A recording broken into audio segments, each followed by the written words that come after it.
Now, another case that comes up in, I guess, the 1950s, of course, is the cases leading to Griswold versus Connecticut. Yeah.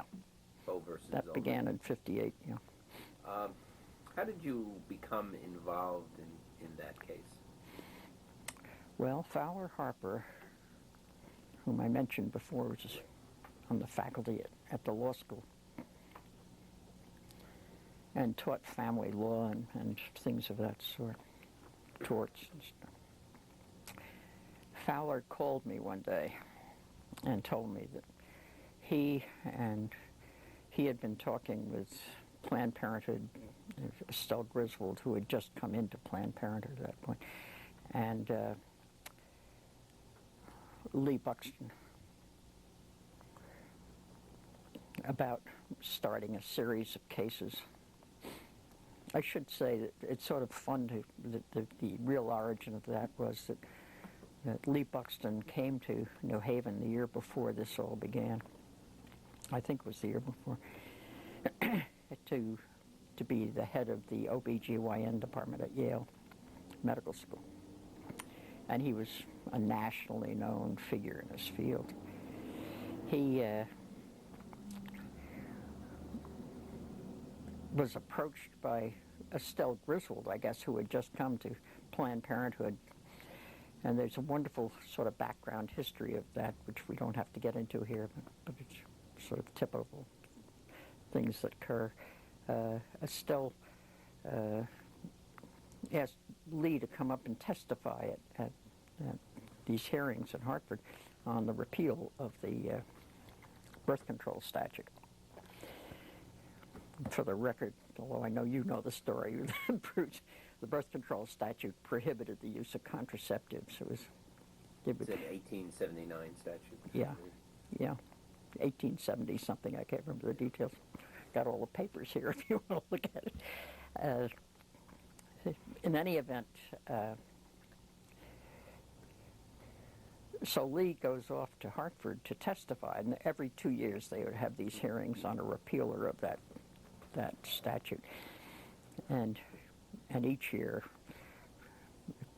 practically mayhem occurred. I mean, it was, if anything that goes on now is mild in comparison to what was going on in those days. And Lee Buxton, who was this very upper class doctor, came out in what can only be described as a state of shock, because he had discovered that he had been attacked verbally in ways that he'd never been attacked before, and he just sort of came out and he thought it was just terrible and something had to be done. He thought he was just going to a legislative hearing.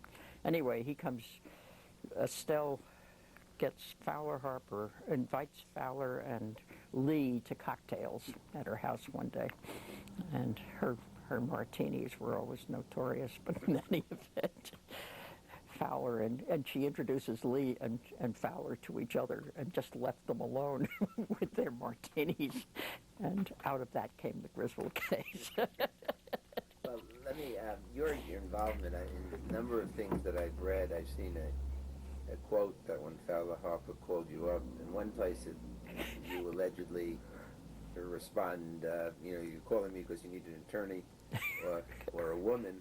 A single woman. Okay, a single woman. Yes, That's he had described the second way that I said it, or a single woman. Yes, exactly. No, he had described all these cases to me, and they were all of married couples, this and that and the other thing. So I said, "Are you calling me as an attorney or a single woman?" At which point Fowler started laughing uproariously and said, "That's a great idea." I said, "Well, I'm not taking it. I'll do it as an attorney." He actually was just sort of interesting. He said to me, "I think you deserve something like this." He needed to get a Connecticut counsel because he was not a member of the Connecticut Bar. He said, "I think you deserve something like this because of all the cases you've done, and I would like to see you get it." So that's really why I got it, having survived the Smith Act case. And Fowler was a great free speech advocate. So one thing led to the Yeah. other then. So what happened? How did you proceed in this case between 58 and 65?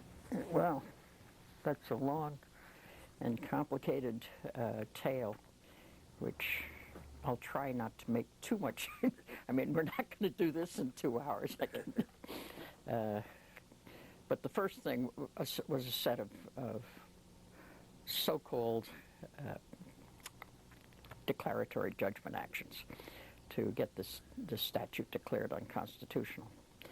And there had been prior cases which were in the history of this thing, the Nelson case at the end of the 30s and into the 40s, and then there was a case called Tileston versus Ullman, which is in 42.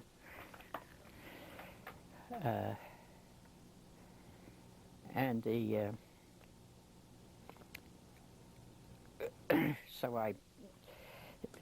so we brought this series of and they've been tossed out. The Tileston case was a declaratory judgment action, and it was tossed out because on the grounds in the Supreme Court that Dr. Tileston couldn't plead the rights of his patients. And I don't, I never did see I did see the pleadings in that case, but I don't remember them at this point. In any event, we brought this series of declaratory judgment actions on behalf of a woman who had had a stroke, and if she became pregnant again would die. A couple that had an Rh blood factor, a couple that had 3 malformed children, and another couple, I can't remember the other medical one, and then there was, another couple who wanted to practice birth control, and then there was a case brought on behalf of Lee Buxton himself the right to practice his profession and so forth. Subsequent to those 5, which we began at the same time, we started 3 more actions on behalf of various clergymen to alleging their rights to counsel their counselees to use birth control. And those cases went to the Supreme Court along the way, and in a case known as Poe v. Ullman, the Supreme Court said that this statute had never been enforced, and therefore there was no subject for the court to deal with. There's no case or controversy, as it's known. All of us knew, and Lee Buxton especially knew, that poor women couldn't get counsel, couldn't get contraceptive advice. And he spent the entire, 3 years of the Poe v. Ullman cases trying to persuade me not, that it wasn't, he was upset that we were just doing this on behalf of married women, and that what we should be doing on behalf of is poor women, because poor women can't get this advice. Rich women got it. Even middle-class women got it from doctors who did, and prescribed it for them and stuff. But you couldn't run a clinic or have it available in a hospital because you'd then get prosecuted, as occurred in the Nelson case long ago, when their 6 or 8 clinics had been closed down.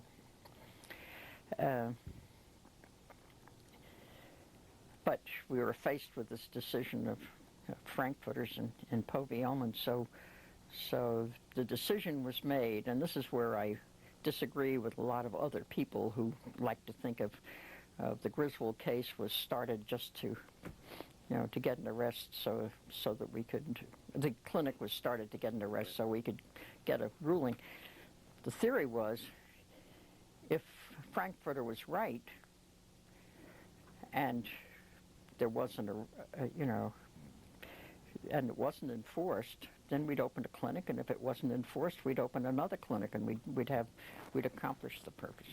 If, however, the statute is enforced, then and we're going to have to go up on appeal we would have a test case. Things had changed drastically in that period of time, and I think it's important to know that if it hadn't been for a man named James Morris, I don't think there would have been a Griswold case. Because Mr. Morris did his own campaign he was picketing the clinic every day when it was open. He was calling everyone in the state, the governor, the senators, everyone trying to compel an arrest. He kept putting the pressure on. Julie Moretz was the city prosecutor in those days. The old city court setup. And Julie, I think it was city court, or maybe it was in the, who knows. And now we changed courts sometime during that period. But anyway, Julie Moretz was the prosecutor. And Mr. Morris attacked him periodically in the press, saying that he was part of the Yale establishment, and this was really Yale trying to, part of the Yale town gown stuff. So eventually, I went to see Julie, and what I was afraid of was, the detectives went over to the clinic, and they went, Estelle Griswold showed them what the clinic was like. She didn't show them who was there, patients or anything, and the literature that was being distributed and so forth. And but what worried me was that this is, if an arrest were to occur, the only way they could get evidence, which is what they needed in order, would be to arrest people at the clinic and seize the clinic records as part of the arrest. And which was a standard technique, pre-map and so forth. Actually, the map case was decided on the same day as Poe v. Ullman, interestingly. But in any event, but I was worried about this thing. I went to see Julie, and I said, "Look, Julie, are you or aren't you going to make an arrest?" And he said, "Well," he said, "the pressure is getting tremendous." And I said, "Well, I'll make this proposal to you because I don't want to see, everybody swept up into the paddy wagon and stuff, especially interrupting not surgical, but medical advice and so forth. If I can produce 3 women who will, some women, I don't know whether I said 3, it turned out to be 3, who will authorize us to release their records to you, and will give you statements, and give you the basis for your informations. And he said, fine, so we did it. I produced 3 women who became the plaintiffs. Not plaintiffs, but the complaining witnesses in essence. And they testified for the prosecution in a criminal proceeding, charging Estelle. And Estelle was listed as the director of the clinic, and Lee Buxton was the medical director. They were arrested for, and that became the Griswold case. But that wasn't until 61. Well, in developing this kind of 61. Of the right to privacy, conceptually, is this where you started with it? And were you the one who developed it? Was it Fowler Harper, Tom Emerson, who? What happened? The history of that. Excuse me.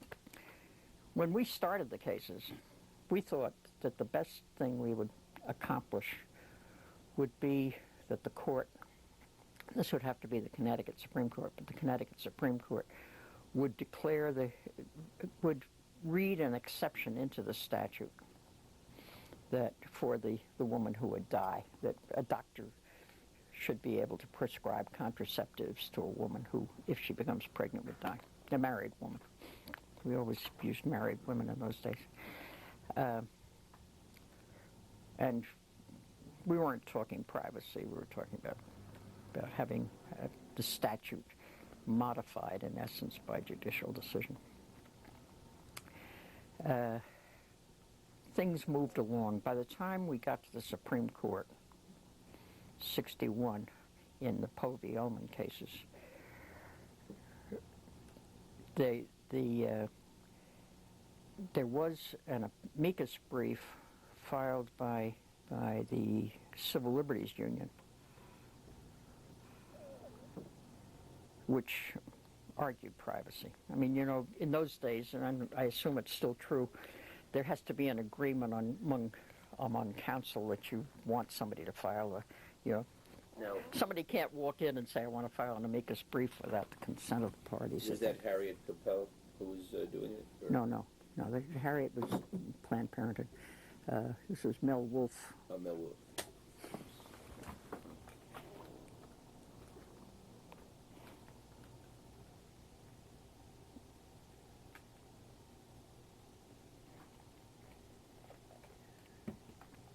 Okay, we were saying that the Civil Liberties Union set a brief, an amicus brief, that talked about the right of privacy. This was sort of what can they write a brief about that you know, was relevant to the case, but wouldn't be a repetition of what we had. Okay. Battery, because otherwise. So we were saying about the amicus brief from the Civil Liberties Union. Yeah. Anyway, it had been decided with counsel that the Civil Liberties Union could do a brief on privacy. Now, I think it's important to remember the context in which that arose.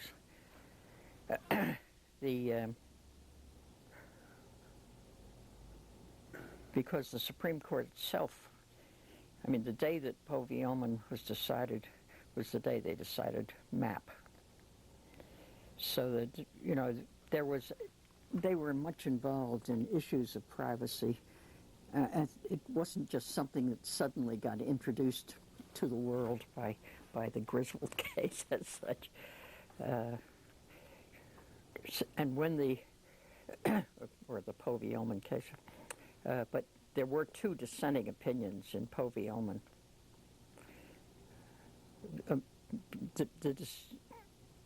Dissenting opinions that discussed privacy. One was Douglas and one was Harlan. And their development of it was a far more sophisticated discussion of privacy than you find in the Civil Liberties Union brief, which was just sort of a preliminary come on with it. I'm a little sorry to say this, but I don't think it was a great brief. But I mean, obviously, Douglas and Harlan had thought more deeply about it than my friend Mel and others. But it was an issue that was, because of the context of the times, was very important. It was just at the time when computers were becoming really sort of repositories of all sorts of information, big disputes as to how the Social Security number could be used to key information together. What's the purpose of giving out your Social Security number? You know, all that type of thing. We were talking privacy in many different contexts. The photography had gotten to the point where I remember being in court with a lawyer who was describing to me how he has a private detective that, and he was a divorce lawyer, could take pictures through at a distance at night and get a picture of two people in bed together. It was just a rather horrifying thought, I must say. But we were all conscious of these. Vance Packard had Yeah. popularized it. Everything, and there was so there was, and the police had I mean, there were rather extreme things. I mean, that business of the charges in that communist case back in the end of the 40s, and some of the evidence they seized in that apartment, they took from to support a charge of lascivious carriage. They took from a medicine chest in the bathroom a contraceptive. And they had the power to seize it, and they were going to use that as evidence in that case. I mean, it was the sort of thing that went on all the time, and people were upset about privacy in a way that I don't think it was a more major issue then than it ever has been since. And so the maybe Bill Clinton doesn't agree with that, but it was certainly. Can I ask this on the case? I think in his book on liberty and sexuality, David Garrow talks a little about this and talks about some of the problems that you folks were having with the Planned Parenthood people, with Pilpel and others, that there was some sort of conflict that was going on. Is this accurate? Oh yeah, there was the National Planned Parenthood versus no. This goes back to something that's quite. I mean, David Garrow doesn't know that story. May I tell you? I don't like Mr. Garrow's book either. I don't like Mr. Garrow. He came and interviewed me, and he wanted to look at my files, and I said I didn't disclose confidential files, and so he went around and did his own thing, and he discovered things that he shouldn't have discovered, and disclosed things that I had promised people would never be disclosed. And I happen to think privacy is important. Mr. Garrow doesn't. Not when he's out doing his research. But the real origin of the conflict in Planned Parenthood had nothing to do with the issue of privacy or anything else. I, for very personal reasons, refused to have anything to do with Morris Ernst, who was general counsel of Planned Parenthood. And when I was invited to participate in these cases, I had told Fowler that this would be a condition of my participation, and that I would raise it with the people at Planned Parenthood before I would get involved. And the only condition I put on participating in the cases was that I did not have to have anything to do with Morris Ernst. Why was that? I said, for very personal reasons, I'm not going to tell you. I'm certainly not going to tell you with a camera going on and stuff, or any of these other things here.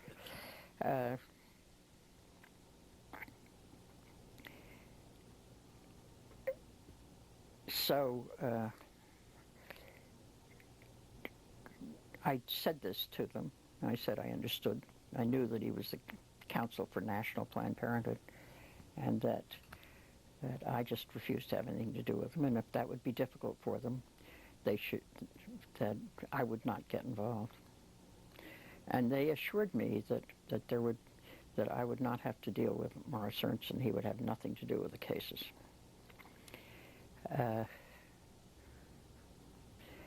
They didn't know Morris Ernst. I knew Morris Ernst, and I knew what he would do.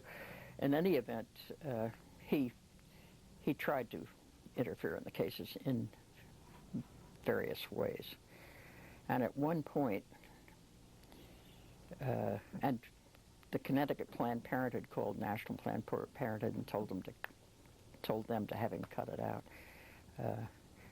And at one point threatened to secede from National Planned Parenthood if he didn't stay out of the cases.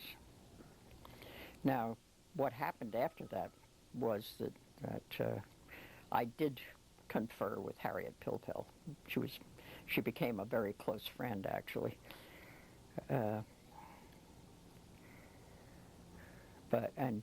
Harriet and I conferred, but she didn't have anything to do about how the cases are going to be handled. But it was just we kept things together. At some point, and in addition, this really gets into the politics of the law and stuff. There were a group of lawyers in New York who felt they knew how to handle the cases better than these jerks in Connecticut. So I can't think his name was Workman, but anyway, when Fowler Harper got very ill, it was in the middle of Griswold, actually. I mean, the Griswold case itself, not the Povio one. It was in the middle 60s.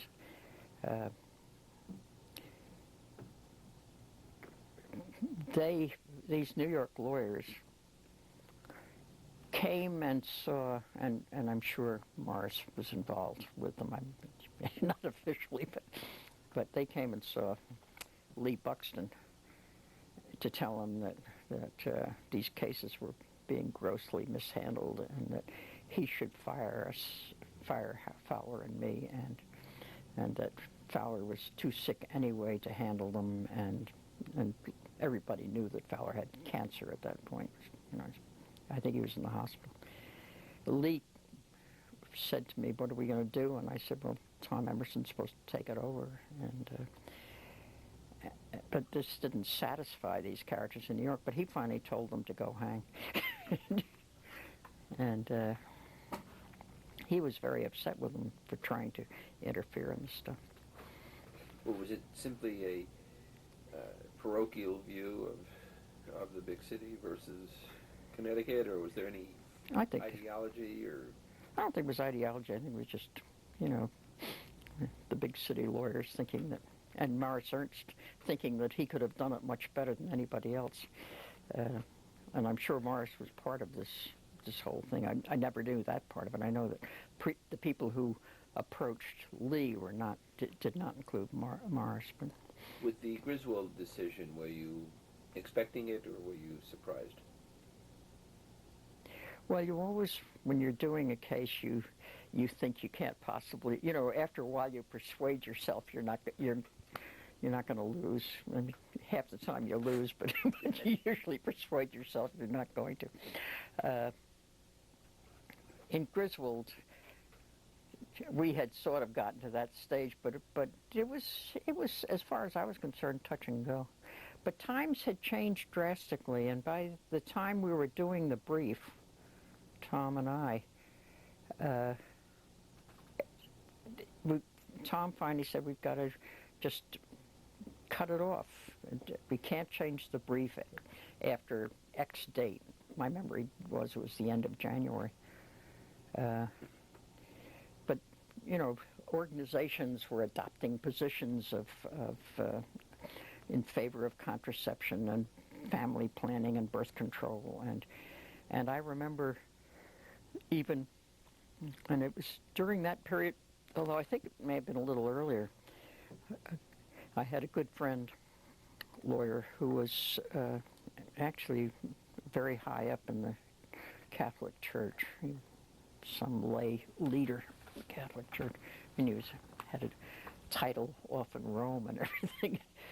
And we were sitting at a bar association dinner talking about the cases, and he asked me how I thought it was going to go, and I said, well, and I said something about the Catholic Church, and he said to me, "I think you underestimate the impact of Vatican II on the bishop." I think we only had a bishop in those days, not an archbishop. Anyway, whoever was in charge in Hartford. He said he came back from Vatican II, and he's an entirely different person. Now, he died a few years after that, but it was as though the whole thing had, even the Catholic Church was shifting in those days on the subject of birth control. And so you had the feeling that that maybe something could happen. But I must say that if you'd asked me the day before that decision came down whether we'd win it on the grounds of privacy, I would have said you're nuts. And I think Tom would have too.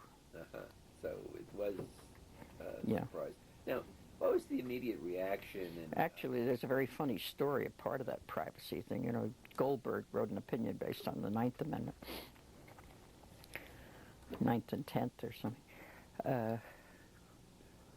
When I was working on the brief there were two appellate stages in Connecticut in those days. One was there was a circuit court appellate division. And we were in that stage, or it may have been when I was writing the brief after the trial in Griswold, I'm not sure. But in any event, the Fowler called me up, said, there's a great article, Norm Redlick, who was a fellow who'd gone to law school with all of us, and was a friend of our Fowler's and mine, subsequently dean of the NYU Law School. Anyway, great article Norm Redlick's written on the 9th and 10th Amendments. I think we ought to work it into the case. So I said, the 9th and 10th Amendment, we've been talking about the 14th all this time. How am I going to deal with the 9th and 10th? He said, we'll read it. So I read it, and it was a great article. So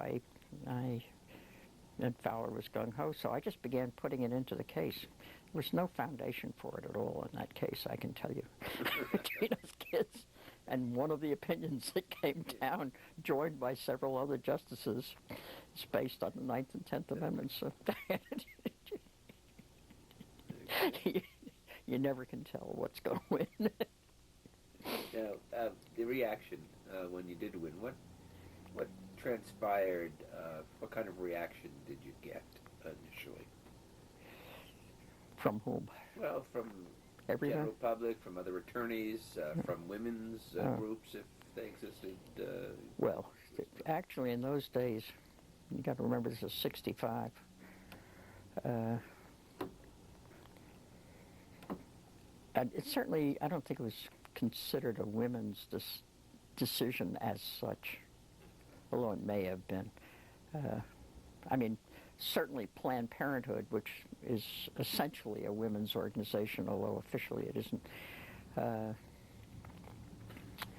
was ecstatic, as you can imagine. I was ecstatic. I can remember saying practice of law was never going to be this good again. I was quitting while I was ahead.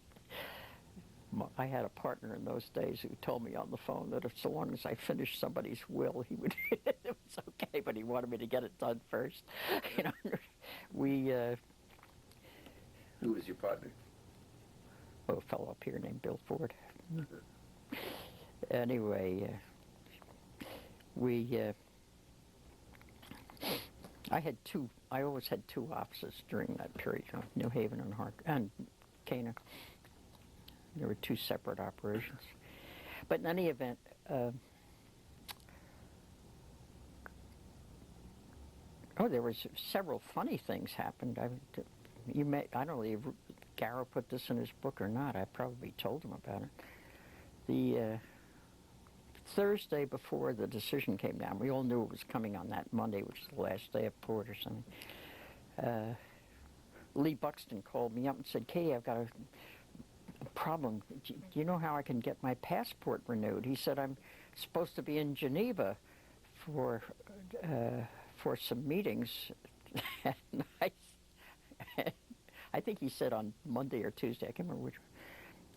And I said, "Lee, do you know what's happening on Monday?" And he said, "Well, yes." He said, I've drafted a statement and left it with my secretary." I said, "What if we lose, Lee?" And he said, "Oh, do you think I should leave one for that too?" And I said yes. and I said, "And furthermore, don't let the secretary tell anybody where you are." I said, "If I work this out for you, don't let the secretary tell anybody where you are, because you'll be the most famous bail jumper in history." So I never thought of that. He was in Geneva.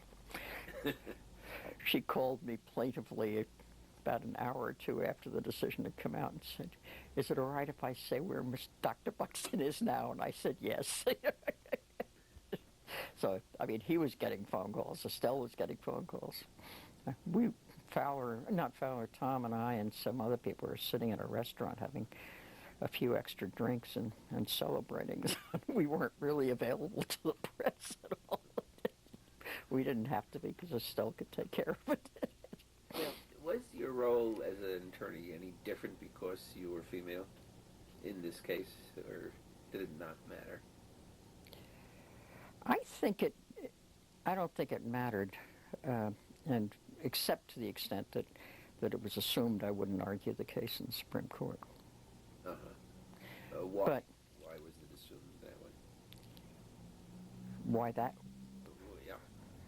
Females didn't argue in the Supreme Court. No, I think it's part of the, who the clients were that you got. And there were women who did do Supreme Court stuff, but very few. I mean, it was very, very rare. How did you feel about that? It was such a specialty that I really didn't think of it as a denial. Huh. It's like saying if you're a... Well, I'd done appellate work in Connecticut, but to go to the Supreme Court is pretty rugged stuff. And although I probably could have done it, and if I had thought of doing it, I would have been. I think when Tom took over after Fowler dropped out of the case, I did feel a little badly then, but I also knew all of this stuff that was going on in New York, and if I had done it and lost it, believe me, it would not have been fun. So, it's one of those things that happens, and you don't really. Okay, and some of your other cases,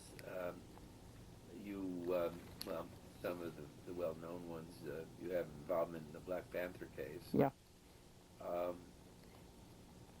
Could you talk a little about that, and does it tie into your work in Mississippi at all, or mid-'60s? Well, actually, throughout my career, I started out, I was quite active with the NAACP in New Haven. Then in the early 60s, I'm trying to remember when this was. There was, I guess it's probably middle 60s. I was representing, I did a case about police brutality, or before, I think it was before the Board of Police Commissioners in New Haven. I can't remember the details of that. But I certainly had a continuing relationship with black organizations in town. I had done, during the 60s, did a series of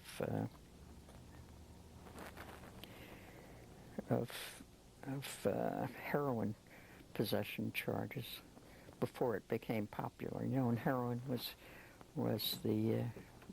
that they were only arresting people for using heroin in the Hill or in the Dixwell area, not the college students down the street. And there were no lawyers around. I did one or two cases. There was a fellow named Bob Forsberg who was a minister, he and Joan. They had a church that was almost a settlement house on the hill, or near the hospital. And Oak Street it was on, that's it. Anyway, Bob would call me periodically and ask me if I'd represent somebody, and I finally had to quit doing them because these people just, you just never got paid, and I couldn't afford to be doing heroin case after heroin case without even a minor fee. They became too time-consuming. But later on, when Fred Harris and the Hill Parents Association got going, and I was representing Fred told me that he always knew of me because I was there to take care of these people. So I sort of had this long continuing thing. And the Panther case, I represented the Hill Parents Association, which was a very significant black group in New Haven. And Fred Harris and Ronnie Johnson, a whole bunch of them.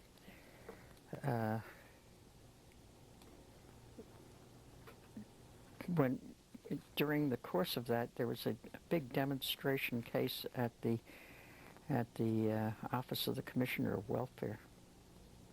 Actually, that wasn't 64, because I remember 64, 65, because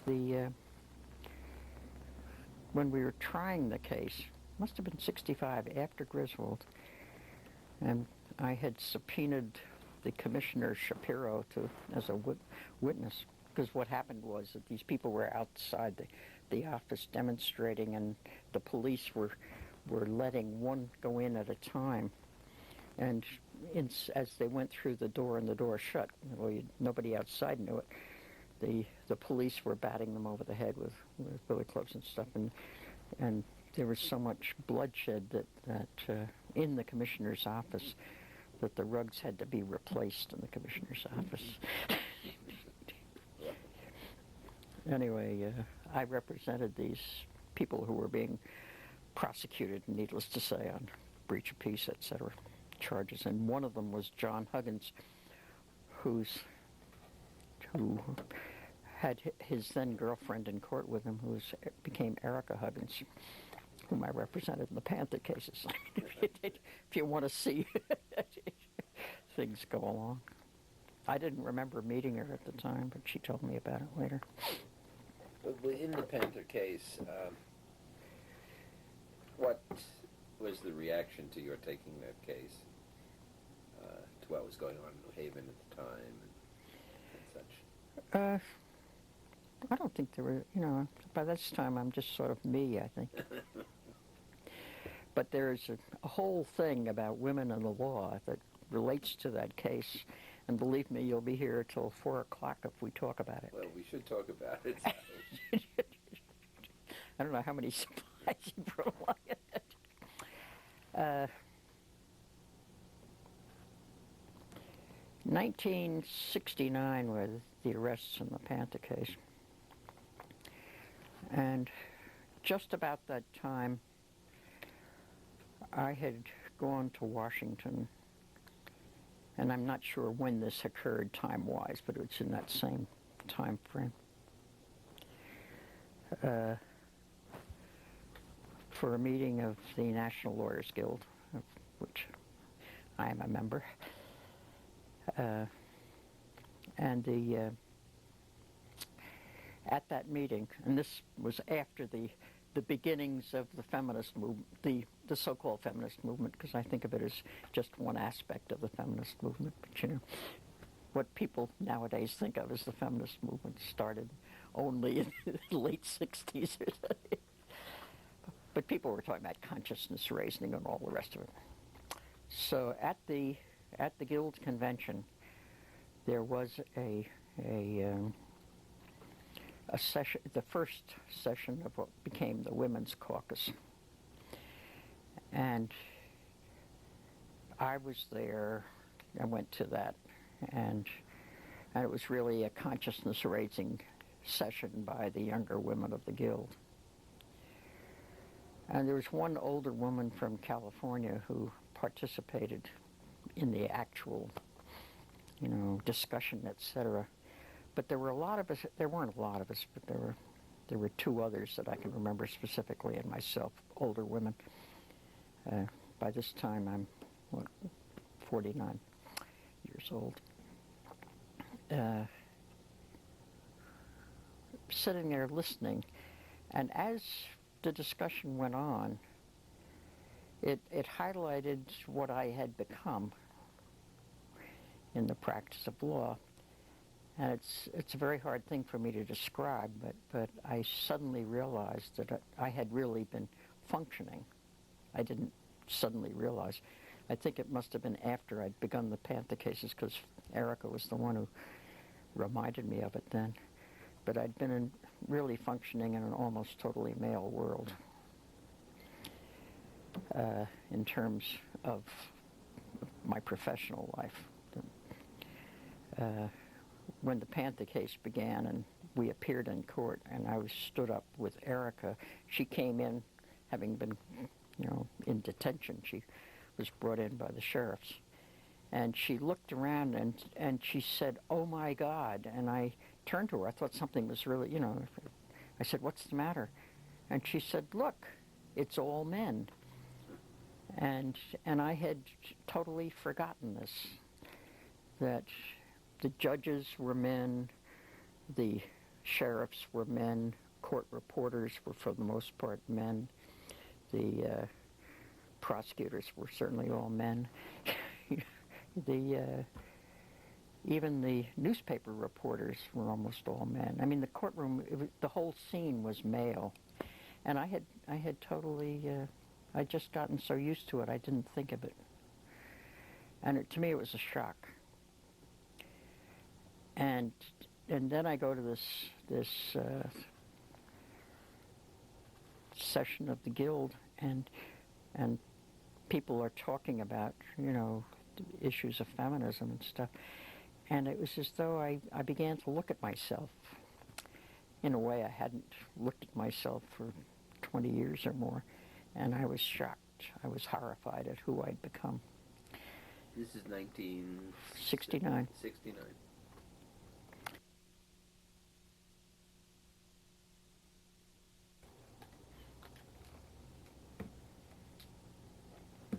So you were saying... yeah, it did. I had become this,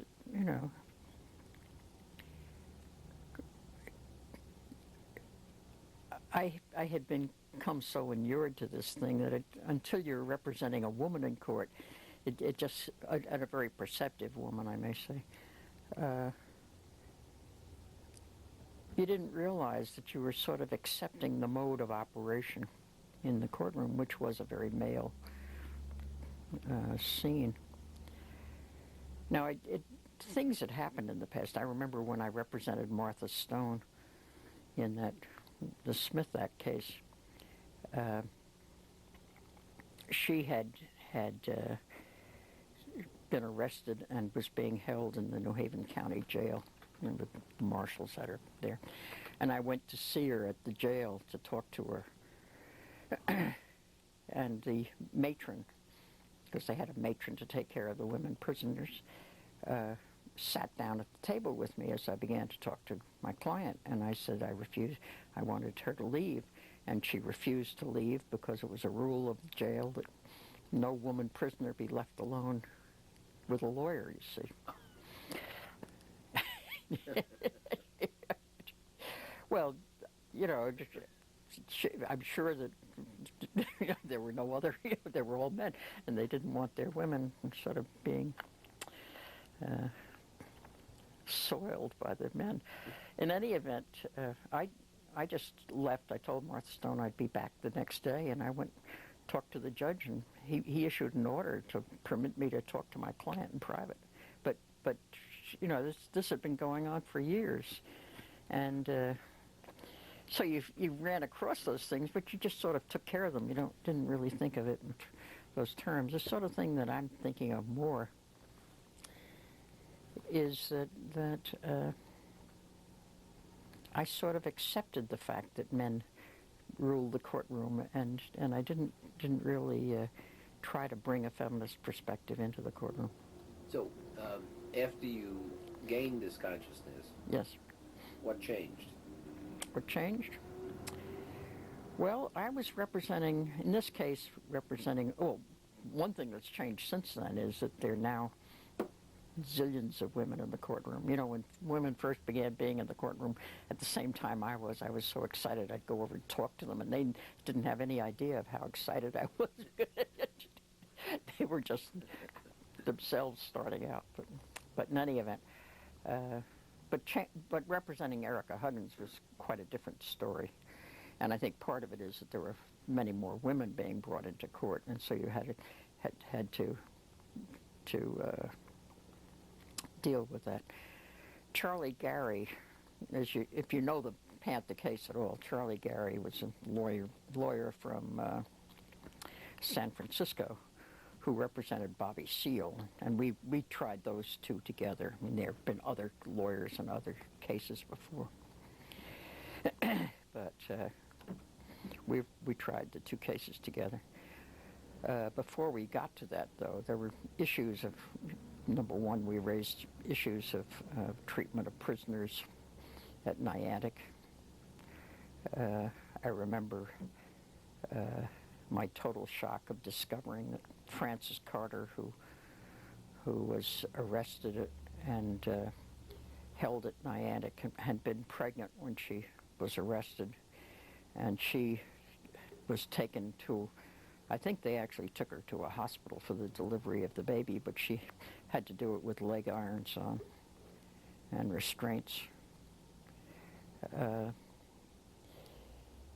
this is supposedly when somebody's still presumed innocent, just while she was being held on lack of bail.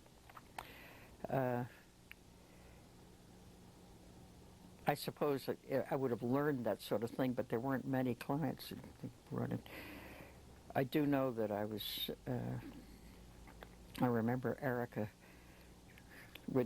in selecting the jury, she had these wonderful perspectives, and we had a great relationship, so we could talk about things, and somehow I began to realize all the factors that go into it. Now, I've done some of this unconsciously in the past, but certainly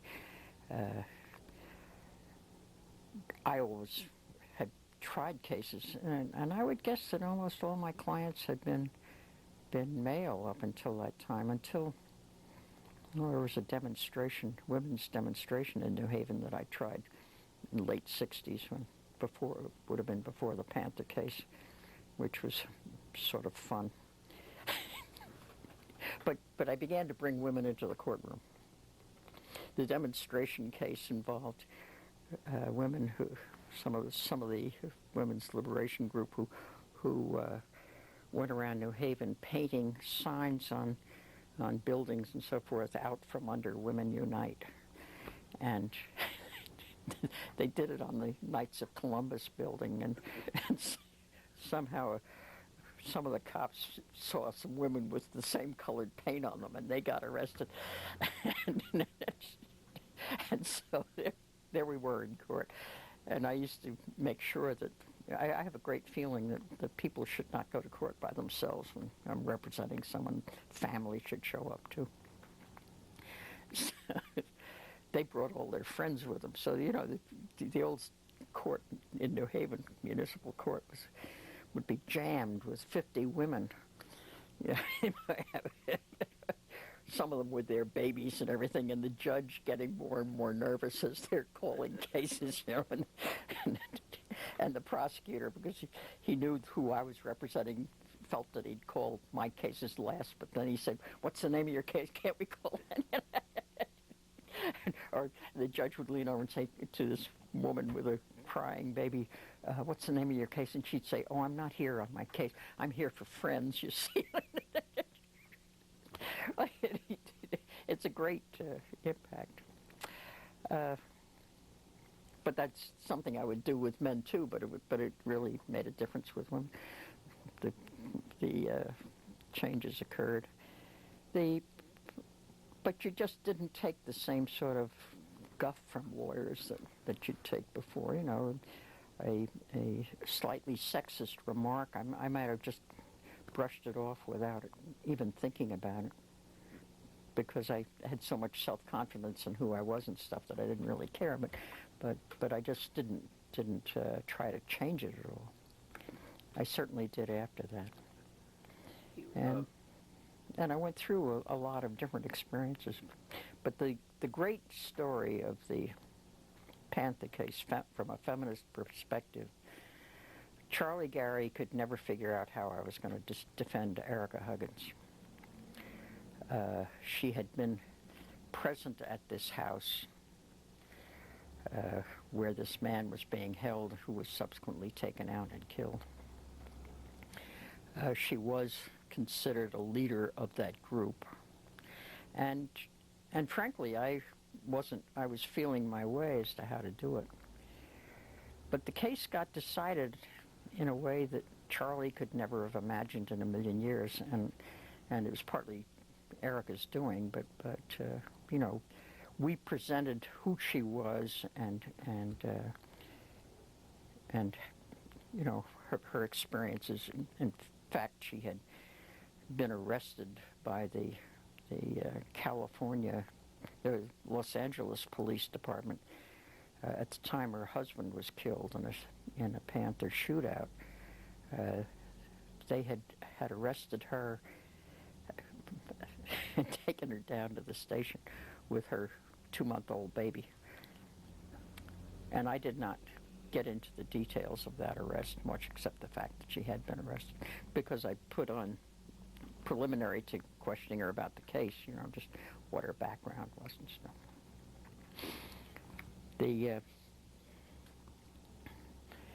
Anyway, she had, there are two things that happened. Number one, when this fellow was being held at the Panther House, George Sams, who was the person who had brought this Alex Rackley up to New Haven, had insisted that he should be interrogated, and they taped the interrogation. And the person that George Sams delegated the interrogation to was Erica Huggins. So she is on tape with some of the fancier language of this world, questioning Mr. Rackley about this thing. She used words on that tape that I had never in my lifetime used. I mean,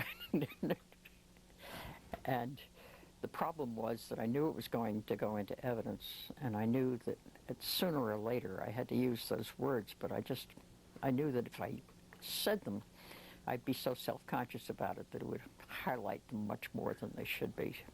So for 2 years I studied, I practiced saying what I now can say. I don't know whether you censor or not, but anyways, motherfucker and fucking, and you know, there were others of that sort.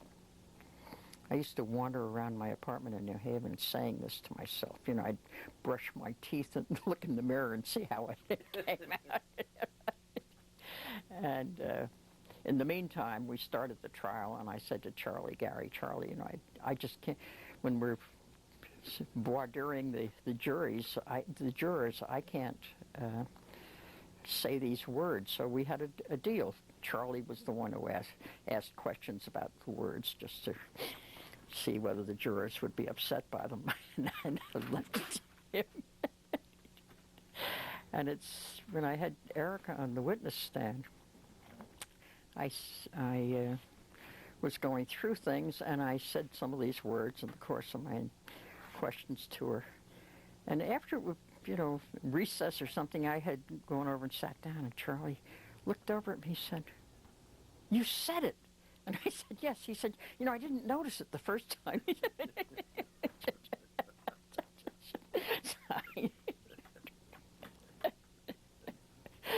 Anyway, on the cross-examination, Arnold Marker, who was the state's attorney,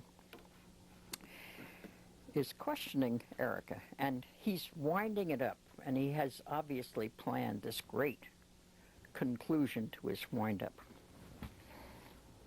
I may say they'd never connected Erica with, number one, going to this place where the shooting occurred, participating in the shooting, or even discussing it ahead of time and any of the evidence, until they had tried to work it in with somebody, which I pretty well destroyed on cross-examination.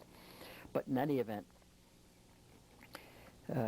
Eric is on the stand, and Arnold is finishing his cross-examination, and he's saying in the most, you know, snide sort of way, "Well, if you were so upset about what was going on in that house, why didn't you speak to someone? You were away from there all the time. Why didn't you call the police?"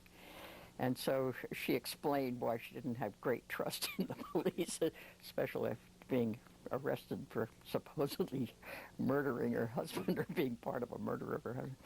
And then And he says, well, you saw the Huggins family who were in-laws, why didn't you talk to them? And she tried to explain to him how difficult it is to try to talk to your in-laws about the situation of this sort. And he finally, his final question, well, Bobby Seale was in town. Why didn't you speak to the chairman? And she said, I tried. And he said, where was that? So she said, well, we were all having coffee at so-and-so's house. It was a different house. And we were in the kitchen. And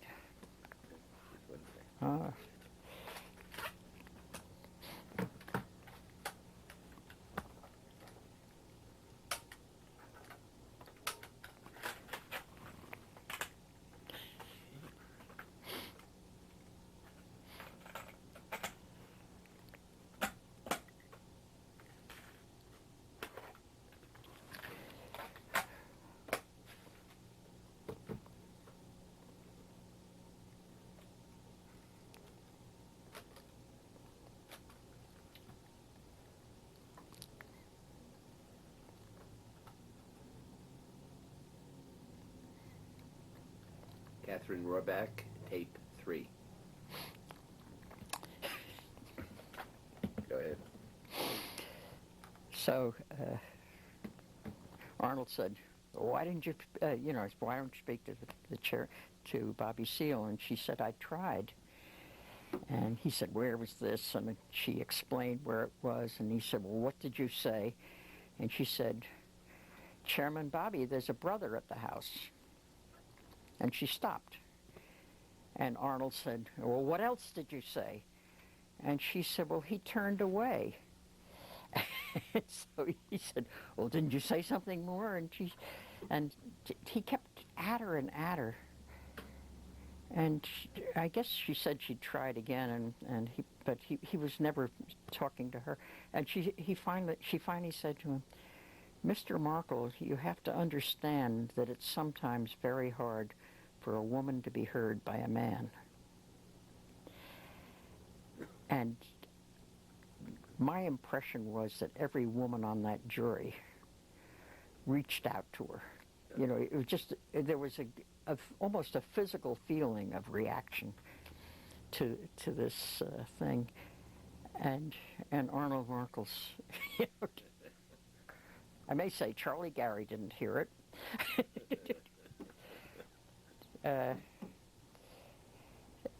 But Arnold repeated his question, you see, and the and no man in that courtroom really got it except for Bobby Seale, who said, "Isn't that just like me?" Well, in the civil rights movement, and it ended with a hung jury. the civil rights movement was reputed for chauvinism. Yeah. When you were down in Mississippi, for instance, did you see that? Did you have any feel for that, or not? You didn't? I know that it was unusual for a woman to be down there. There were very few of us. There were 2 or 3 others I saw there, of lawyers, women lawyers. I mean, men went, and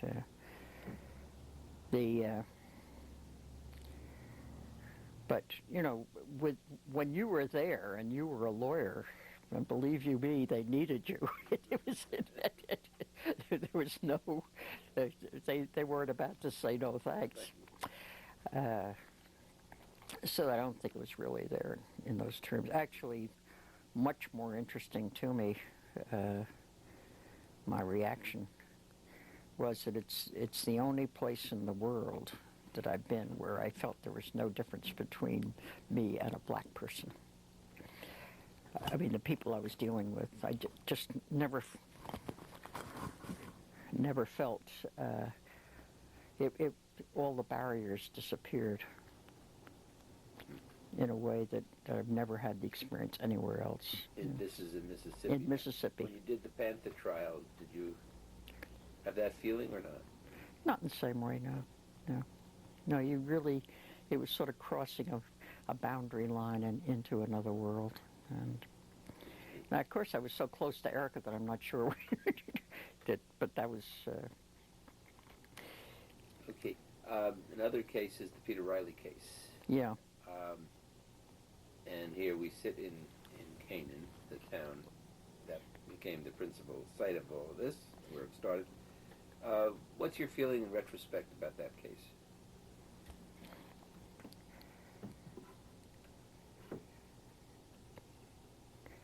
Well, it's number one. I never thought Peter was guilty.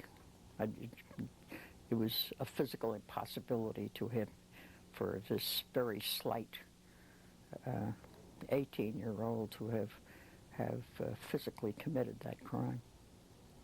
I don't care what you tell me about people getting tremendous strength when under. Plus the fact that there was no sign of blood on him, which it was a gruesome crime. So I never felt he was guilty. But like a lot of other cases, unfortunately, people who got involved tend to over, what's the word I want?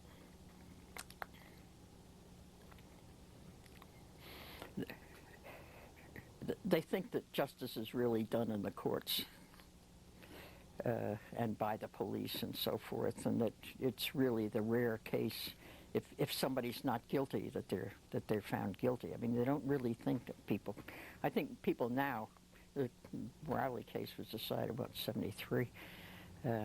20 years later, 25 years later, they're much more cynical about the court system. But in those days, the police didn't abuse people. They didn't. All of what went on in that case. I really thought that I was going to win that case. I'm surprised I didn't. But I think part of it is this. If the police say something, it does it. Why do you think you didn't win? I mean, was it simply the attitude towards the police, or? Well, it's not the attitude. I mean, they presented evidence, and you had this, and they permitted into evidence a confession, which I don't think should have been there, and really didn't fit the facts very well anyway. But the confession never should have gone in. I mean, the one of the things that happened was that, I think in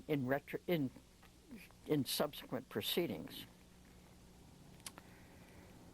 Speciale, who was the judge,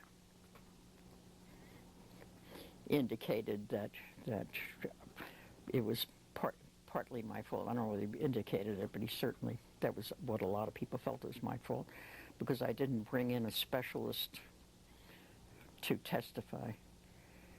Well, where does he think money comes from? I mean, people who don't have money don't get that kind of specialist. I mean, it was, and when Arthur Miller comes into the case and hires this person, that person, the other person, they certainly can afford to produce specialists who can testify about things. But even so, I'm not sure it would have affected that jury, because what the judge was talking about, and others, was having a psychiatrist testify that this is not a real confession and and you just, number one, you don't have the money to do it, and number two, it's very hard to do it. Well, what was your feeling when retrial was held and Speciale made these comments as to why he was doing it and such? I don't think I want to be on tape criticizing an ex-Chief Justice of Connecticut. No, I can tell you some of what went on in that case, assuming that this is not going to come out into the broad public spectrum very soon. number one, there was a point during the trial, and I can't remember just what stage we were at, where Speciale took a day off while he was trying to get Arnold Markle, not Arnold Markle, just shows what I'm at, the prosecutor. John Bianchi. John Bianchi and me to into a plea bargain.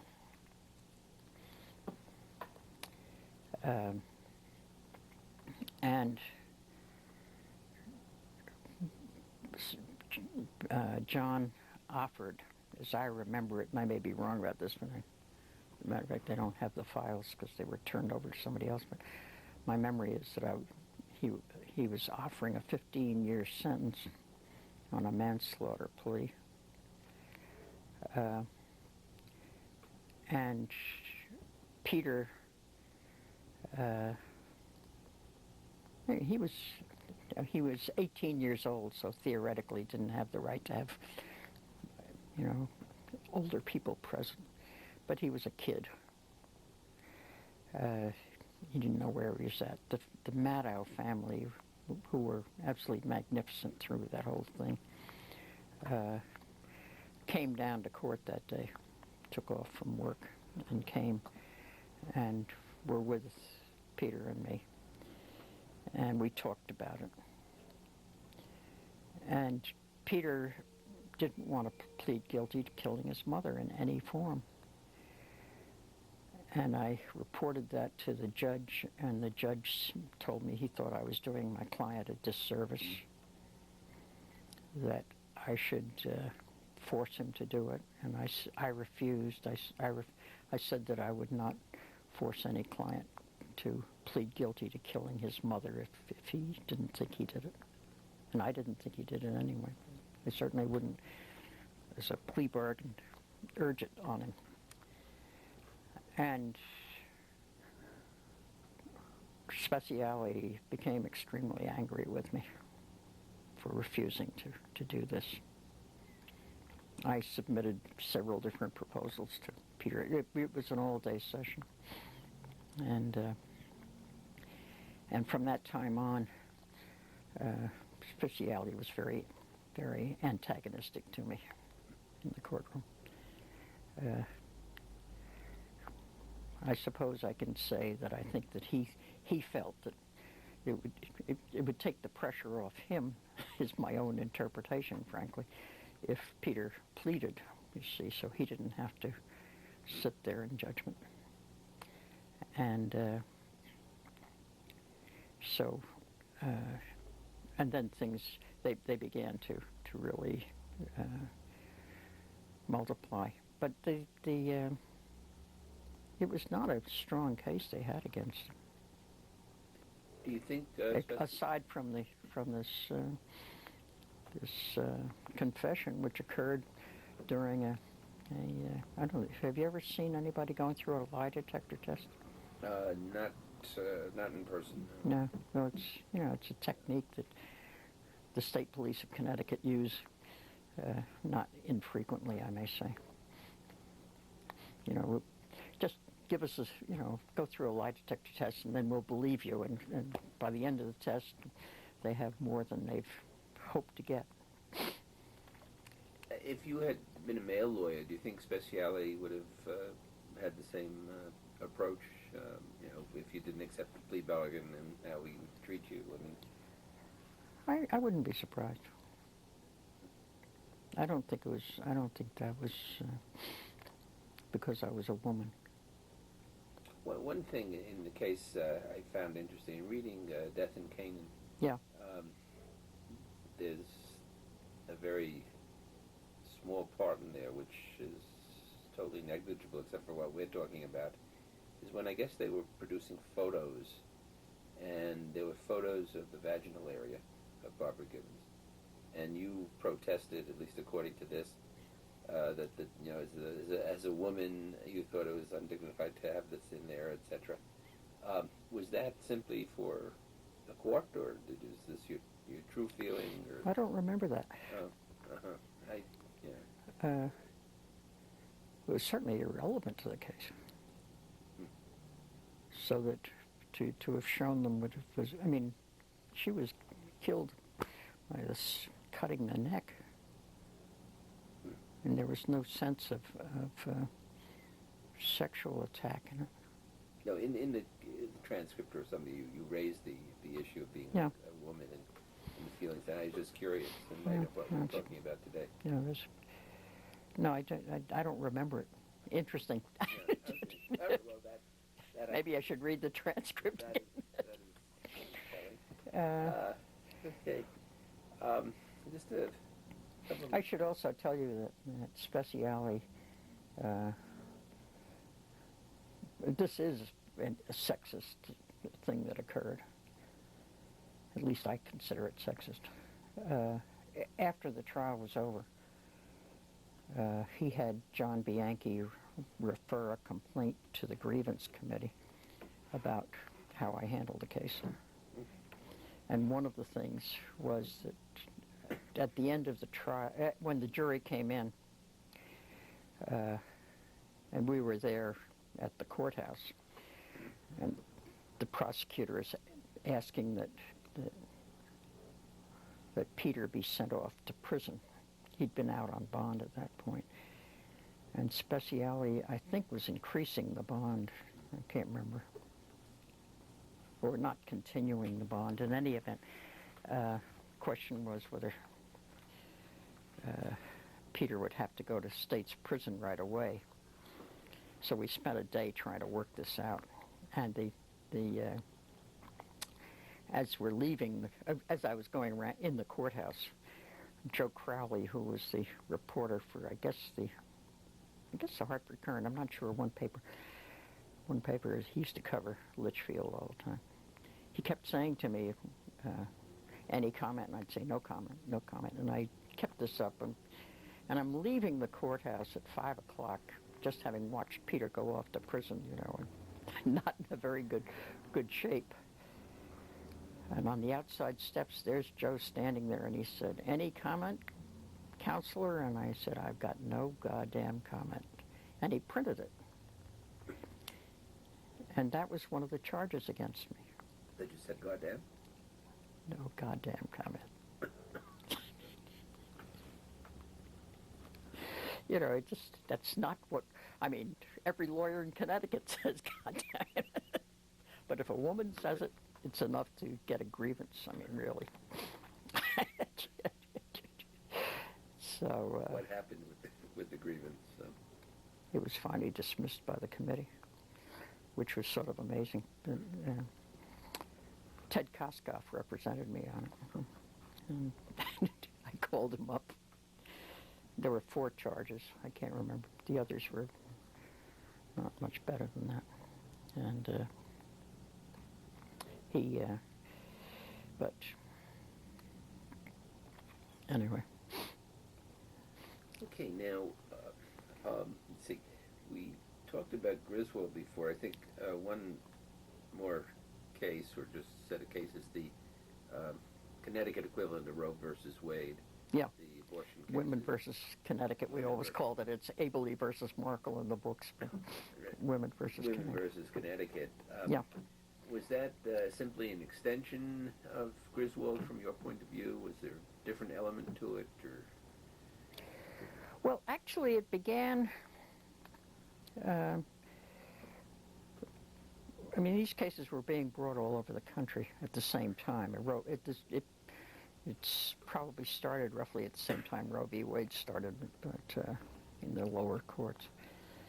But the women's movement had this as a major focus, and they were the ones who were organizing it as litigation.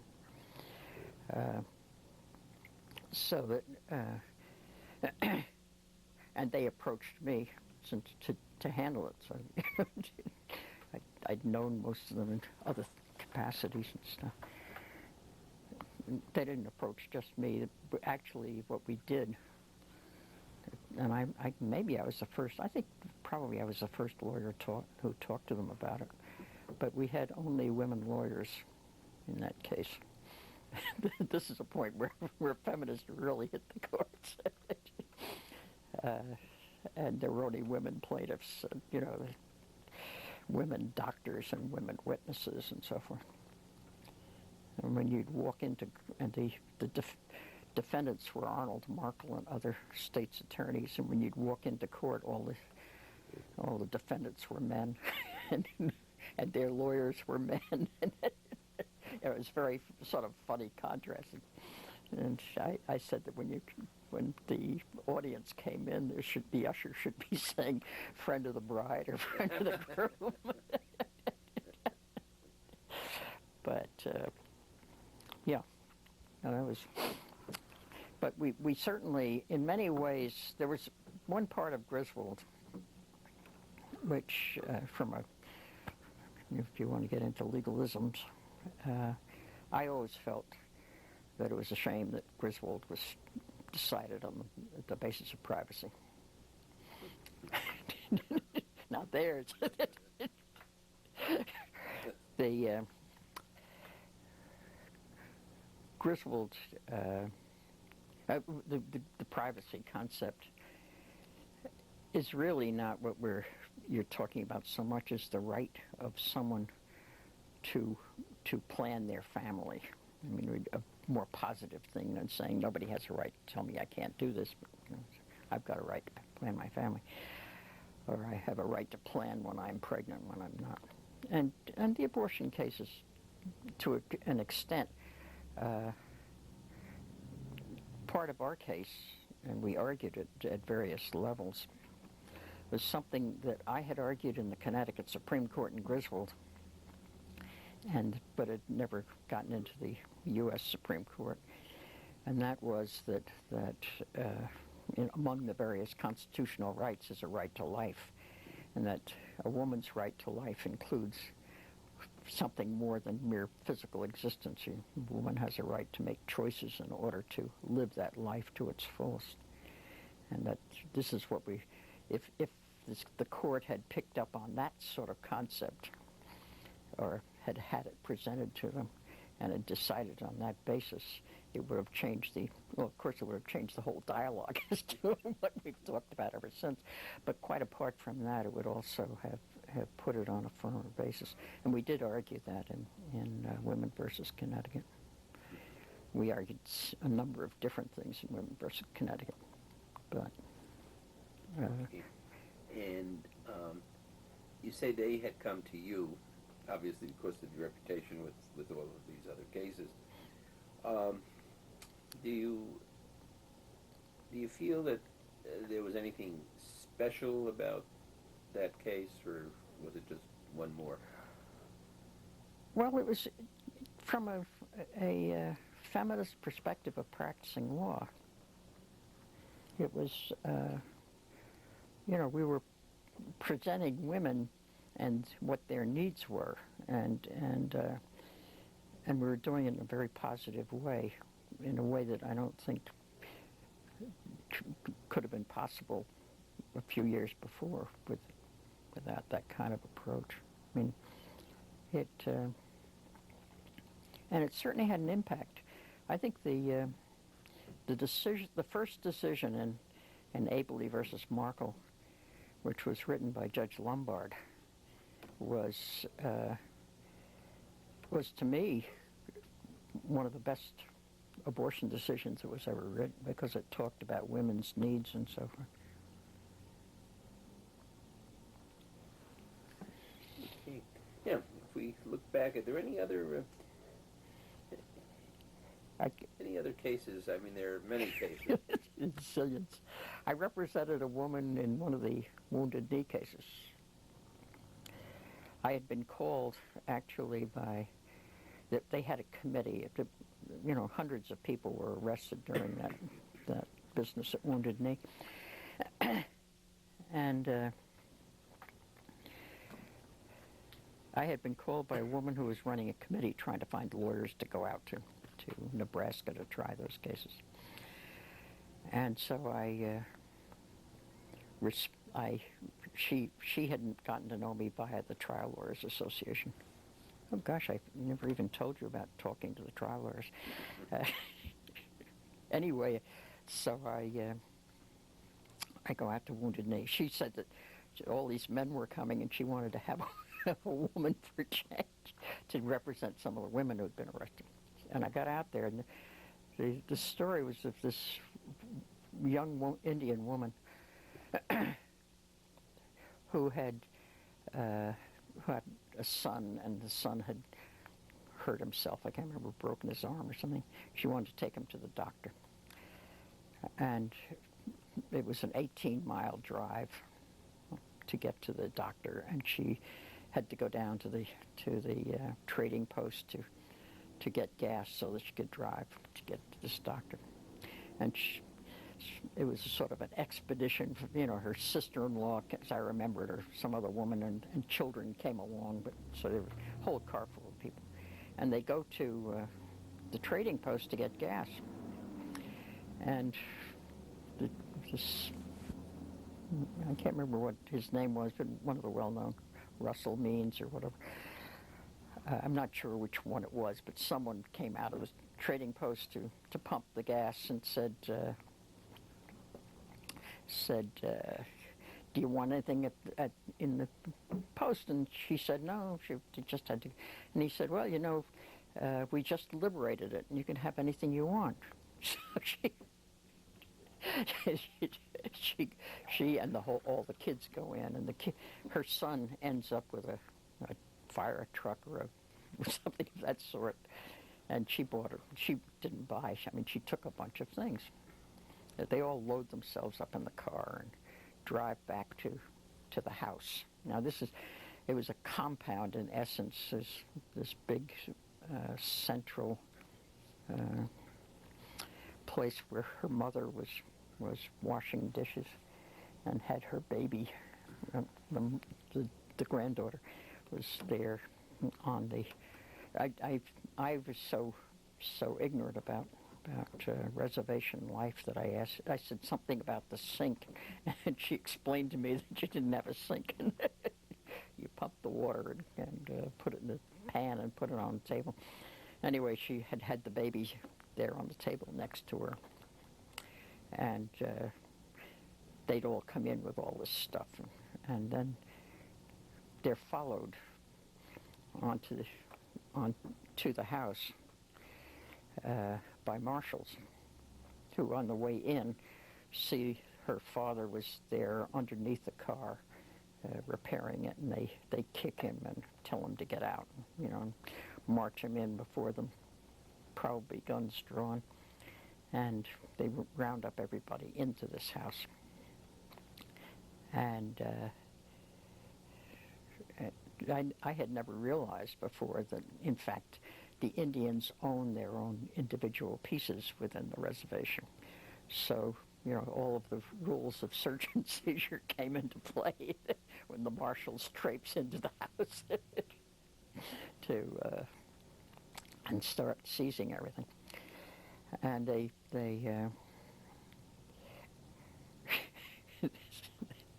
had taken things like Pampers and some herbs and a package of salt and household items galore.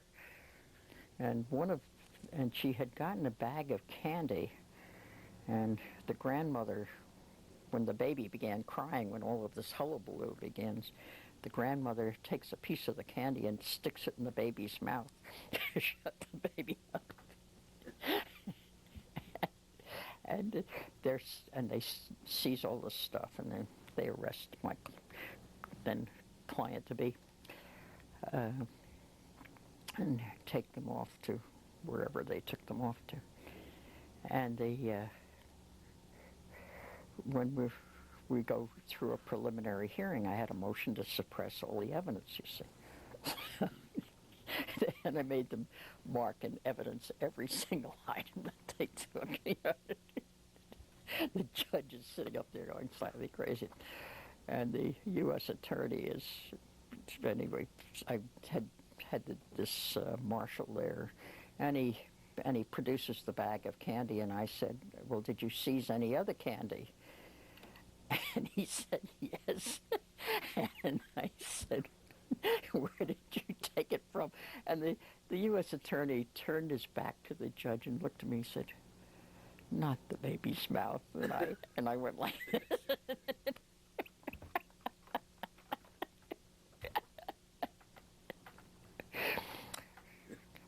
I think that a man trying that case wouldn't have really had the fun that I had with that, because probably would have treated it with much more.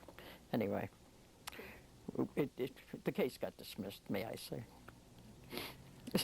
Question for you. Have you ever married? No.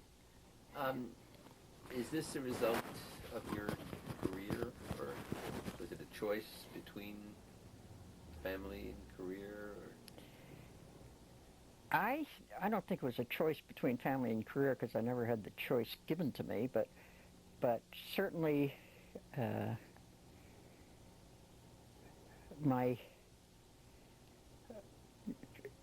it had its impact, because especially the type of cases I had. I mean, there was once when I was going around with someone, and the FBI came inquiring of my janitor whether I'd gotten married recently. and it was always a factor. I knew that I was being subject to all sorts of surveillance, and that they would have loved to have gotten something on me that would they could get rid of me with, so that I just, and since I was a woman, I was vulnerable. What about in terms of time? Because today, you have the question of women and careers and such. Yeah. I think it would be difficult to be... Actually, I know a number of men who have had difficulty in marriages just because the career is so demanding. I mean, a trial lawyer, not somebody who does estates and wills don't have the same problems. But it's a tremendous... it narrows your social life tremendously. What advice would you give to young women lawyers today?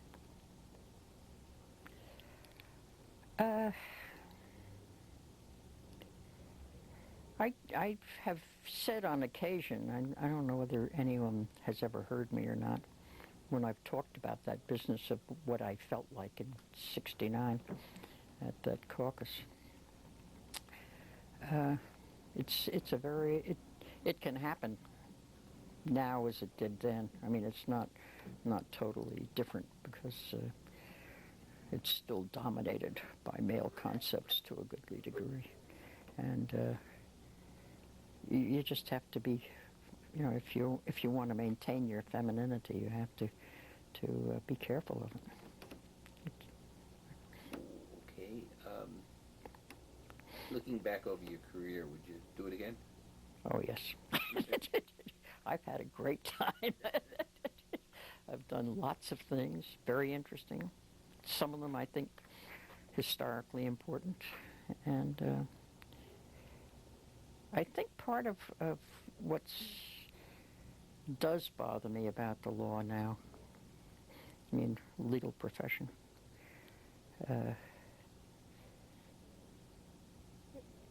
part of why I had such a good career was that I didn't try to specialize. And the people who probably started out, I mean, I would guess I started out in roughly the same frame of mind as a lot of the people who want to go into, quote, public interest law, but they don't get the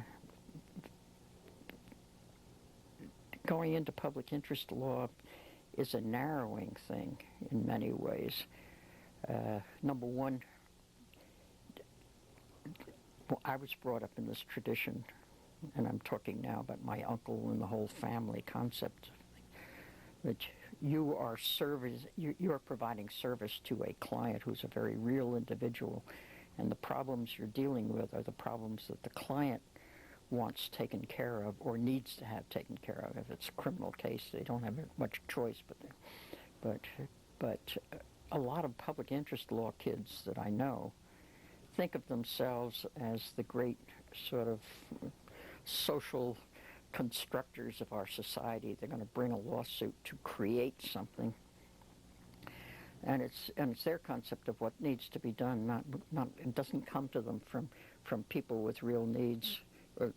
I mean, they frequently have them there, but somehow it doesn't have the same dynamic to it that doing it from the other perspective has. And so I think that they lose out in a way. I mean, specifically take the Civil Liberties Union, which now has a lot of staff lawyers. I mean, they didn't used to. You have a staff lawyer of the Civil Liberties Union, and someone has a real problem, but they don't have the same relationship to that individual that they would have if that person had come to them privately. They're representing not only the individual, but they're also representing the Civil Liberties Union, and it may be there may be a divergence of interests between the two, which is unfortunate. What would you think is your greatest accomplishment? Mine? Yeah. Actually, I suppose Griswold was it, but in many ways,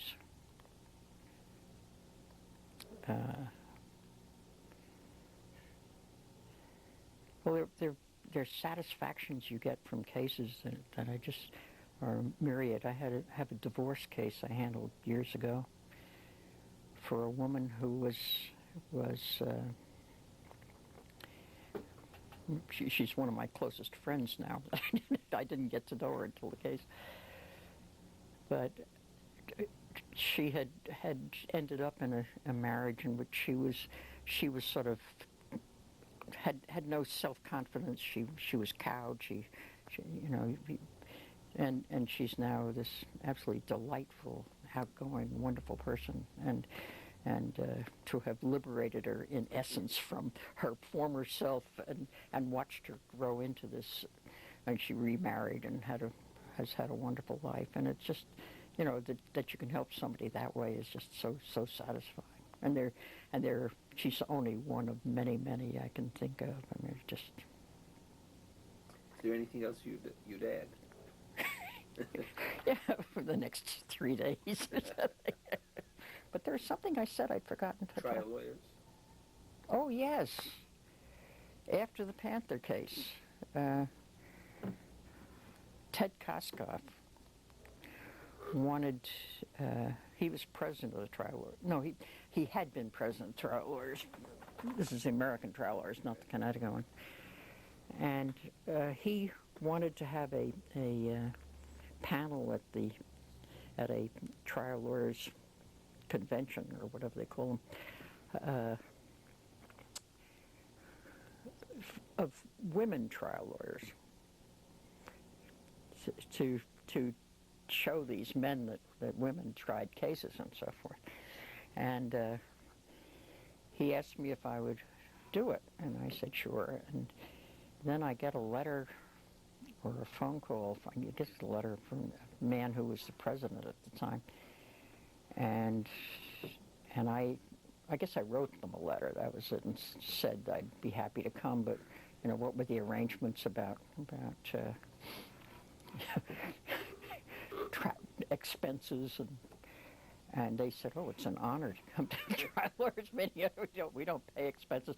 And I said, well, you may deal with a bunch of male trial lawyers who make a lot of money, but I don't, and I can't afford it, so sorry, I won't be there. At which point, Ted intervened, and they paid my expenses. Actually, they'd offered it to Kathy Emmett, but she didn't know about my my position on this, and she had just turned them down because she knew she couldn't afford to go out there. But I got my way paid, and it was very, very funny. It was of all places, a place that the trial lawyers love, Caesar's Palace. Have you ever been there? I've been to Las Vegas. I'm not sure if I've been to Caesar's Well, Palace. Caesar's Palace, in addition to everything else, has this logo, which is a Roman male stretched out on a settee or something. You see, with women drooping over him with grapes and stuff. You see, and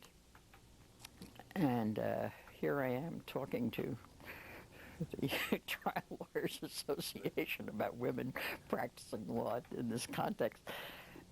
It was a total. I must say, I had a total.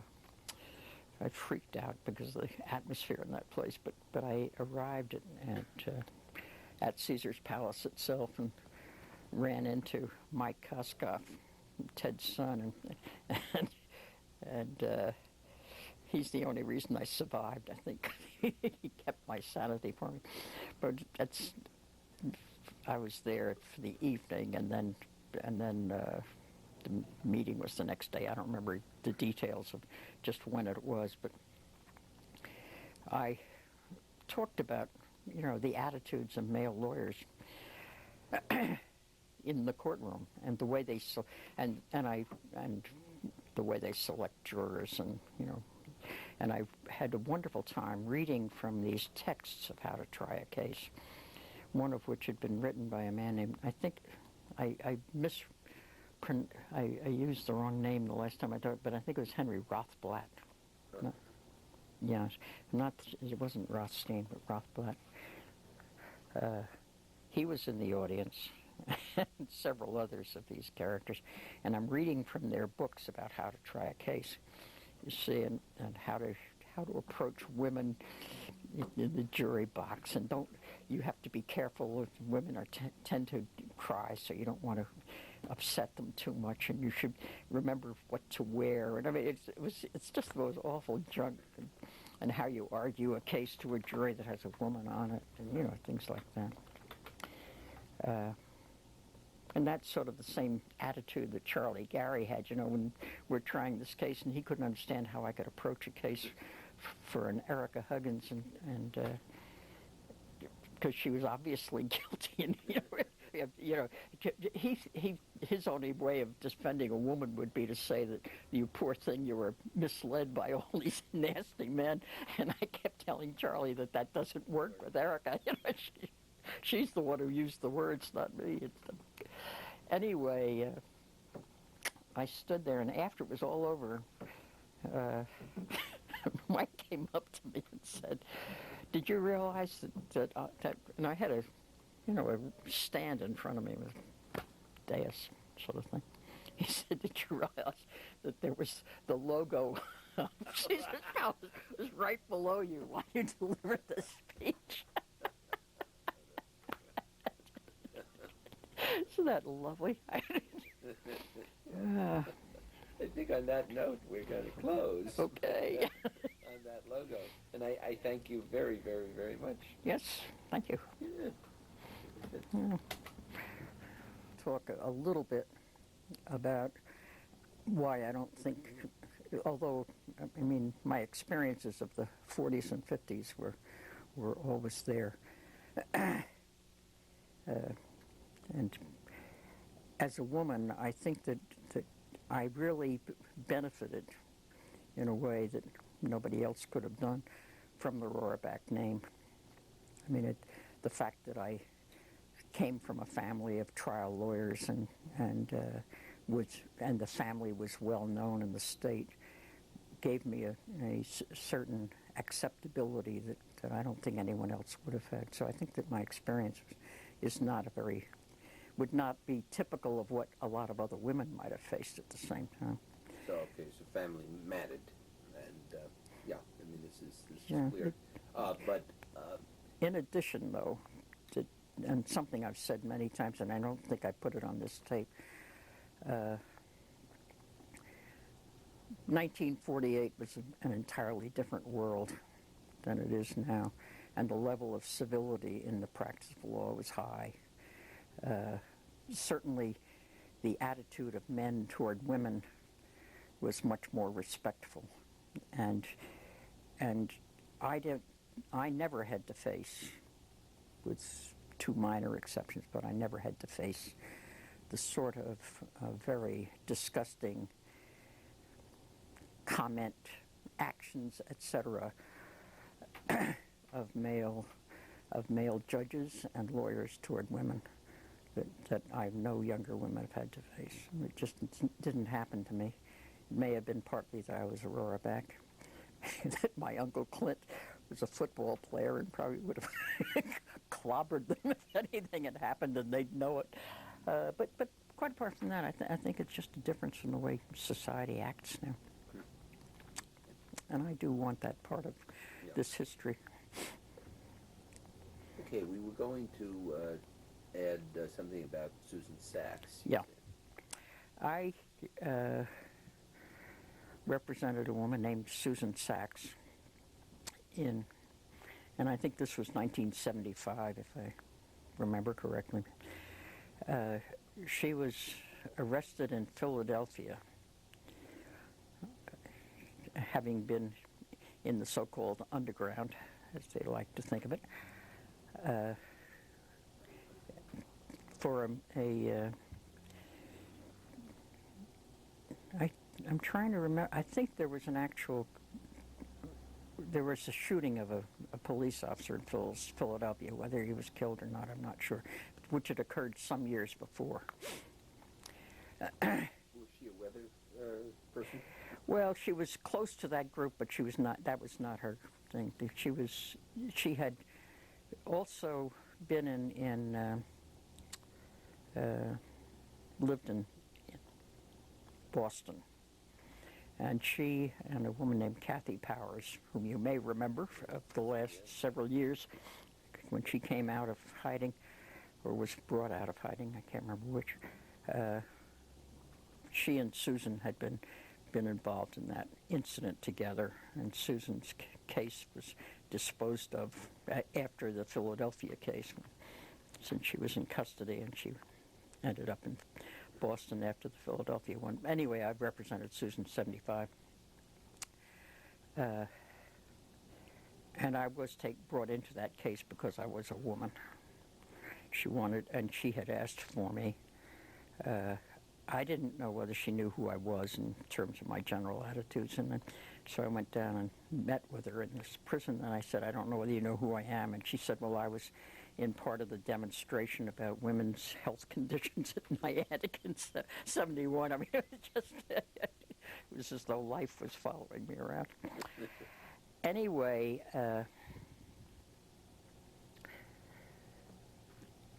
in that case, this was after all of this business of the Guild Convention meeting and Erica's case and Women versus Connecticut and stuff. And I had been talking to actually I did a lot of, there was meetings that used to be known as Women in the Law meetings, and and they were national meetings, and people would talk to young law students and stuff. It was when women really began coming into the legal profession. Mostly law students would be at the meetings, but there were a number of us who would talk about various topics in the practice of law. And I was always advocating that more women should become trial lawyers.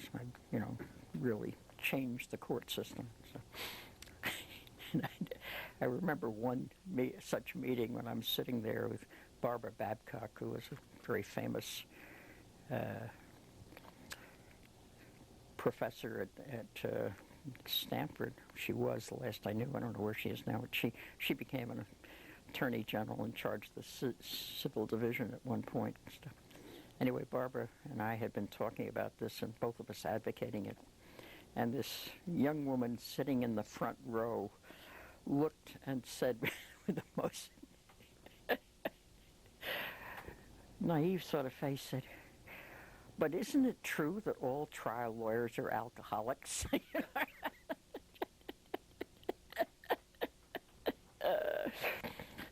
We couldn't promise her she wouldn't be, but anyway, it was a lovely question. Anyway, come to 75, and I'm still advocating all this about women coming into the practice and doing this and that, and I was doing more of it in the cases that I was handling. And Susan Sachs comes along, who was a feminist to end all feminists, and also a lesbian.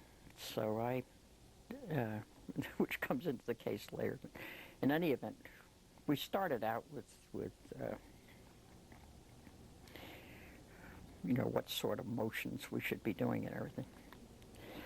And and I remember we were going to be in court the first day, and it was spring, and I was going to leave New Haven and go to Philadelphia, and I was trying to figure out what should I wear if this, you know, and I thought, well, it's spring, and when I'd been out in Nebraska trying the Wounded Knee case, there'd been a day when there was no court, and believe me, in Lincoln, Nebraska, there's nothing to do if there's no court. I couldn't even find a good bookstore, but in any event, I went and shopped for clothes, and I bought a brand new suit.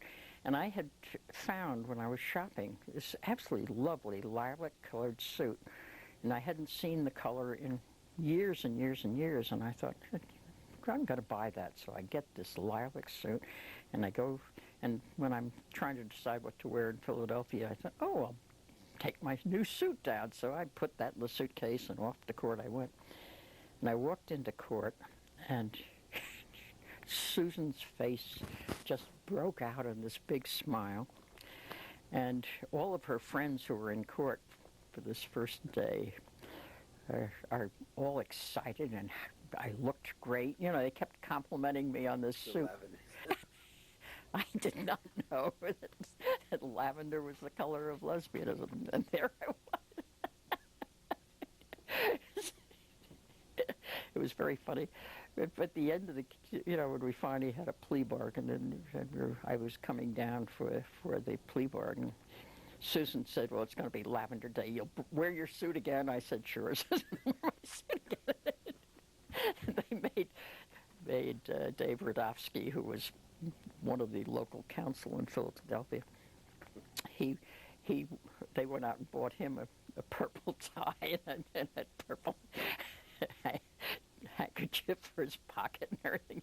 Whole crowd of us were dressed. Anyway, in that case, there were a number of things that I did, which, you know, I could have done any number of times in the past, and I never thought of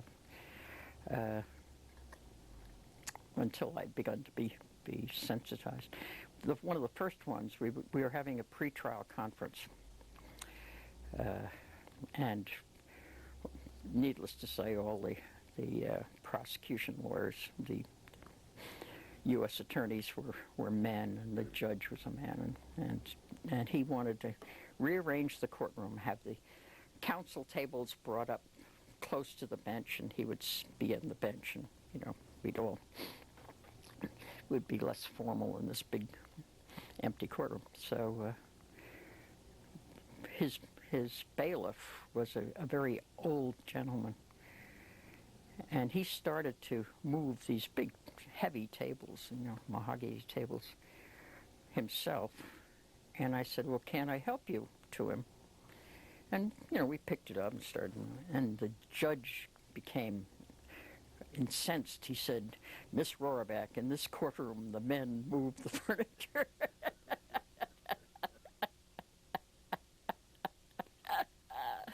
This is 75. And it is 75. And I said, well, if any of the men in this courtroom were gentlemen enough to help this elderly gentleman, fine, you know, they can do it. You know? Which point, the U.S. attorneys got to work and move furniture. But then, at the end of the pretrial conference, when we'd gone through what motions we were filing and when things would be presented, and, you know, the usual scheduling stuff. The judge said, "Is there anything else you want in the pretrial order?" And I said, I'd make a special request that instead of calling my client by her first name, that she always be referred to as Miss Sachs, and that I be referred to as Ms. Roraback, because they always said Mrs. Roraback, which drove me up the wall. And he said, and I think I said Ms. on purpose, and so the judge said, "Well, I'll be happy to grant that, but would you mind if I said Miss Roraback?" And I said, "No, Your Honor." That's right.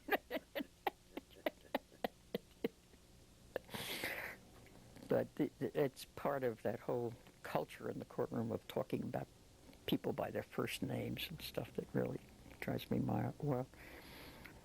And then the second thing we did in that case was to file, you file a list of questions you want to have the judge ask on voir dire. This is federal court, the judge does the question. And for that one, we prepared some of the greatest feminist questions for voir dire that we really had it going. Then, of course, the case got settled, so we never used it. What were some of the questions? I can't remember the details, but I just remember there were pages of them, Because obviously, attitude toward a woman, if you were dealing with a Susan Sachs, would have been something that was necessary to get at. Anyway, so that I just wanted to tell you that it's possible to approach those things. In the years, and we'll be stopping very shortly, but in the years since the mid-'70s, when you stopped practicing, or cut your practice down? Well, I cut the practice down drastically about 3 years ago. 3 years ago. Before that, I eliminated my New Haven office in 81. I still went to New Haven on occasion, but I wasn't really down there very much. So between 75 and 95 yeah. or so, those 20 years, were you handling many of the same kinds of cases? Or? No, actually, I was, the friend with whom I lived retired, and we traveled a lot more than we had. And I also was primarily up here. And when I was here, I was doing, a very general practice with a lot of trial work, but nothing, no major civil liberties things.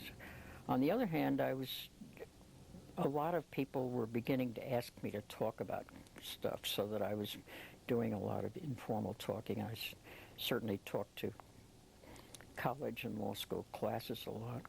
I think during that period, too, I can't remember when, I taught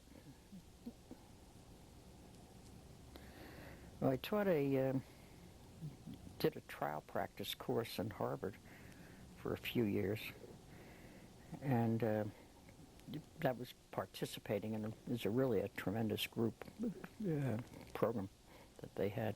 And I also taught trial practice at UConn in Hartford for a few years.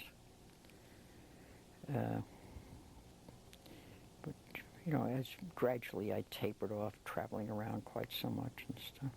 Okay. Alrighty. I think now we will conclude. Okay. So, thank you very much. Well, I as you know, I talk a lot. So.